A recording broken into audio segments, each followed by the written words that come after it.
Have you ever felt a sudden, inexplicable heaviness in your spirit, as if something invisible was pressing down on your soul? A draining fog that clouds your mind, steals your energy, and dims your inner light? You're not alone. Many spiritual seekers report moments when everything feels off, when their thoughts grow darker, their dreams more unsettling, and their intuition screams that something unseen is at play. You cleanse your space, you ground your energy, but the unease persists. What if I told you that not every burden you carry is yours? Spiritual attacks are not just the stuff of ancient texts and mystic lore. They're real, subtle, and more common than most people realize. And the most dangerous ones? They're the ones we dismiss. The ones that hide in plain sight. The ones that quietly feed off your light while you question your own sanity. If you've ever felt like you're battling something you can't see, this video is for you. Spiritual attacks don't always announce themselves with thunderclaps or sinister shadows. In fact, the most powerful ones rarely do. They often arrive as whispers, internal dissonance, persistent fatigue, a subtle unraveling of your peace. You begin to question yourself, your purpose, your path. You become reactive instead of intuitive. Your once clear inner compass starts spinning in circles. And somewhere deep down, something is interfering. The truth is, we are spiritual beings living in a world layered with unseen energies. Just as there are forces of light that guide, protect, and awaken us, there are also dense energies, thought forms, and entities that feed off imbalance. These attacks aren't always malicious in the Hollywood sense. Sometimes they are projections from others. Sometimes they are echoes of your past, ancestral patterns, or unhealed wounds that open gateways. And sometimes they are direct interferences from low vibrational forces that sense your rising light and want to dim it. But here's the deeper truth. If you're being spiritually attacked, it often means you're on the brink of something powerful. Darkness doesn't waste energy where there is no potential. You're awakening your purpose, your soul's radiance. It threatens the old systems. And so resistance appears. Understanding how to recognize these attacks isn't about fear, it's about sovereignty. Because once you can see the patterns, you can break them. Once you remember your power, they lose theirs. The veil thins not just to show you what's hidden, but to invite you to rise beyond it. To truly understand what a spiritual attack feels like, you first need to realize something most people overlook. You are more than flesh and blood. You are a living field of consciousness, dynamic, radiant, and layered. Your energy body is real. Your thoughts, your emotions, your memories, even your belief systems, they all emit subtle frequencies that make up the vibrational blueprint of who you are. And just like a magnet, that vibrational field pulls things toward it, whether you're aware of it or not. In this context, a spiritual attack is not always some dramatic act of dark sorcery or malevolent force. It can be far more subtle, more insidious, and more common than you think. It often begins with a sense of depletion. You may start to feel inexplicably exhausted. No matter how much rest you get, your body feels heavy. Your mind becomes foggy. You wake up tired, and no amount of coffee, sunlight, or motivation seems to help. Your emotions start to feel raw. You may find yourself getting irritated by the smallest things, or shutting down emotionally without knowing why. It feels as though something invisible is draining your life force, and deep down, it's not just stress or burnout. This is the early symptom of energetic interference. When your aura, the subtle energetic field surrounding your body, is pierced or siphoned, your core vitality becomes exposed. Lower vibrational entities, unconscious thought forms, or even psychic imprints from others can begin feeding on your energy. And when this happens, you begin to lose your inner clarity and resilience, leaving you more open to further influence. One of the clearest ways to recognize this shift is to pay attention to how you feel after interacting with certain people or being in particular environments. Are there places that leave you feeling anxious, heavy, or suddenly pessimistic? Do certain conversations linger in your energy long after they end? Spiritual attacks often don't happen in isolation. They attach themselves to emotional wounds or periods of transition. If you've recently gone through trauma, heartache, or a spiritual breakthrough, your energetic boundaries may be temporarily weakened. And it is during these windows of openness that unseen forces try to gain access. As these energies settle in, they begin to interfere with your emotional body. You may experience irrational mood swings, sudden anger, deep sadness, or feelings of fear and shame that seem to come from nowhere. These emotional spirals feel unfamiliar, as if they aren't entirely yours. And often they aren't. Lower vibrational forces exploit the emotional realm because it's the most fluid and reactive.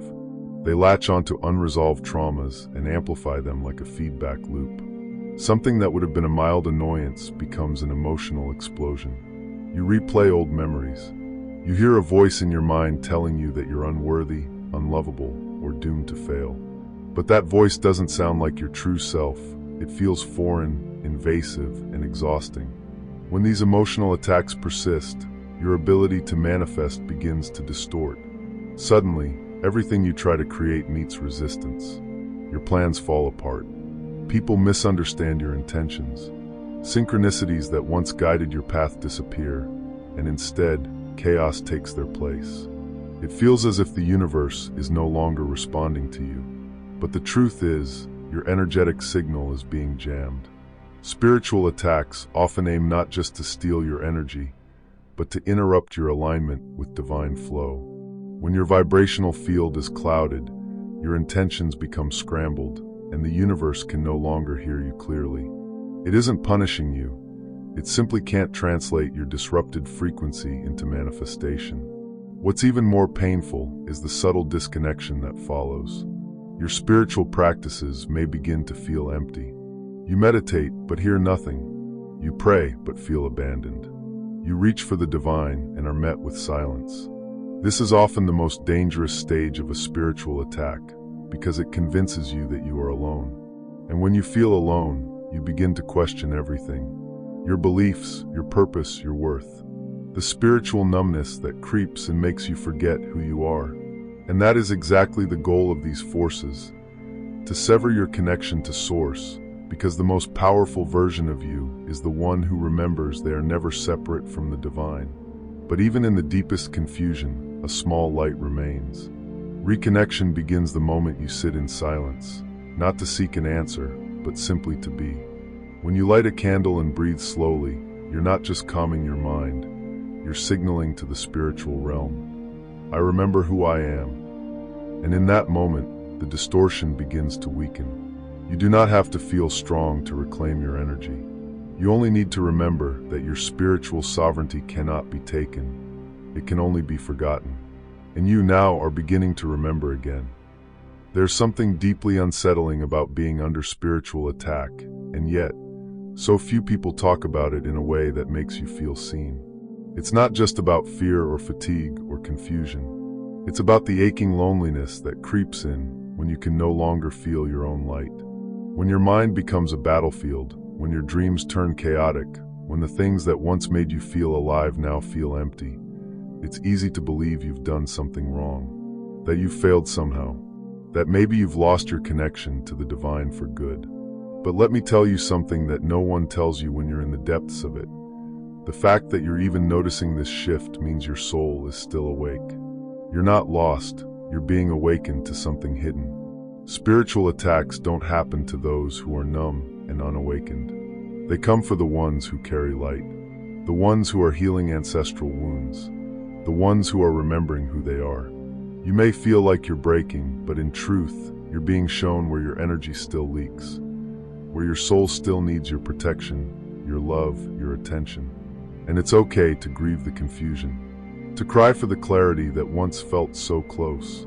It's okay to feel angry that your peace was disrupted. Your emotions are not wrong, they are messages, sacred ones. They are the language your soul speaks when something is out of alignment. The fear, the anxiety, the numbness, the exhaustion, they're not evidence that you're weak.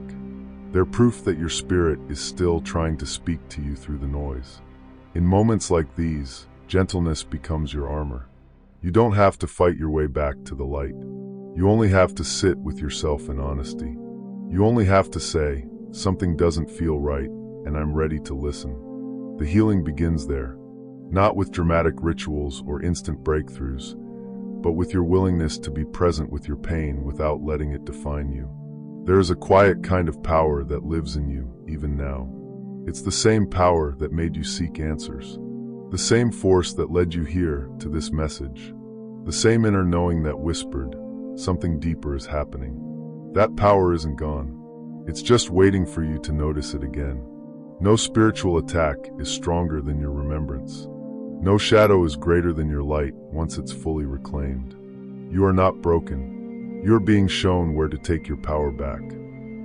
If you've made it this far, it means something inside you is waking up, something ancient, something wise. And maybe that's the most important truth of all. You are not weak for feeling the weight of spiritual pressure. You are strong because you haven't let it close your heart. The path of spiritual awakening is not always light and bliss. It often begins in the darkness, when everything familiar is stripped away so the soul can remember its strength. If you're walking through that valley right now, know this, you're not alone. Every trial, every confusion, every moment of doubt is part of a sacred unraveling meant to lead you back to your essence. So take a deep breath, not to escape, but to return. Return to the stillness beneath the noise. Return to the inner sanctuary that no attack can ever truly reach. Trust that what you're experiencing is not your end, it's your becoming. You are protected, you are seen, you are held. And when the darkness rises again, as it sometimes will, let this remembrance be your guide. You were born of light, and no shadow can ever claim what was never theirs to begin with.